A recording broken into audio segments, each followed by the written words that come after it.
Yeah. You fuck with that nigga, man. You fuck with me. Nigga do you right. Look. I say, baby girl, you're beautiful. I noticed it. You say that you got a man. I know that shit. Like I said, parents name me Darryl Smith Jr., but I go by Smiddy, @Smiddy_ on campus. Probably see it everywhere. If not, I'm not doing my job right.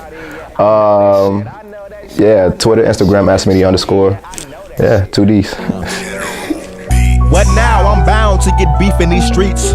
When you as hot as me, a young prodigy can cause havoc, so my mob deep. No time for sleep, chasing this cream. Thinking like a dollar in a dream, a baller with no ring, a team. Alright, so where I'm from, like I said, I was born in Dayton, Ohio. I lived there for about 6 years. Then eventually I moved to Detroit, Michigan, where my father's from. I lived there for like a year and some change. And then I moved to the suburbs of Chicago in like 3rd grade. And then I moved to the south side of Chicago, which is where I've been raised ever since when I was in the 4th grade. So from there until now, it's been Chicago, south side of Chicago. Music was always there, so I think it was something I naturally wanted to kind of get into. Oddly enough, I was also kind of into arguing with people. So I think that was kind of a way to kind of like go writing things or whatever like that. Like I would argue with my teachers, I would argue with my mom, I would argue at home. In high school, I was captain of my debate team. So it was kind of like, I just had this natural knack for arguing. So those are the things I really into. Where I grew up on, it was weird because in Ohio, like it wasn't too much rap. So like the first rapper I heard in Ohio was Aaron Carter, which is the dude from the Backstreet Boys, I think, whatever, like little brother. I swear to God, though, I used to bump Aaron Carter, bro, like me and my homeboy David Wilson. But then when I went to Detroit, you know, you hear some Nelly, you heard some different type of things, and I got to Chicago, you also heard different type of things from like my cousins or whatever like that. So I was exposed to the rap when I went outside of Ohio. To ignore don't mean you failed. Young nigga, man, you did well. Just listen. Now why in hell? Funny we living in hell. Most born in the jail cell but can't tell us they think they do well in our society. As I got older, my parents would start playing things like Tupac. I would hear Biggie. 50 Cent was like one of my favorite. He's one of my favorite rappers of all time, period. Eminem, of course.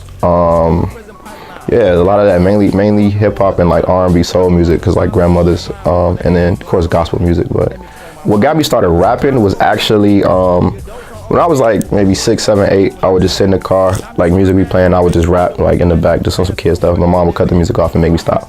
So it was kind of like, all right, whatever. When I turned 15 though, and I got into high school, people would rap at the lunch table. That would be like a thing. People would be on the table, start rapping.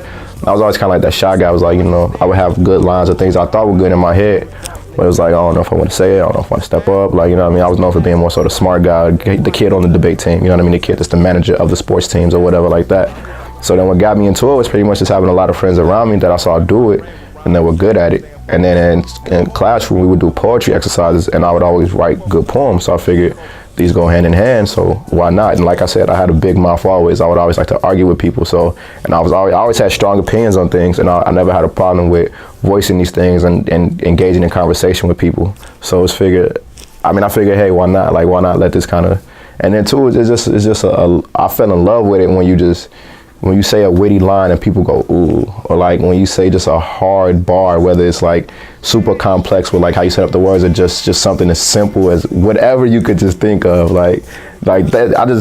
I fell in love with it pretty much like at 15.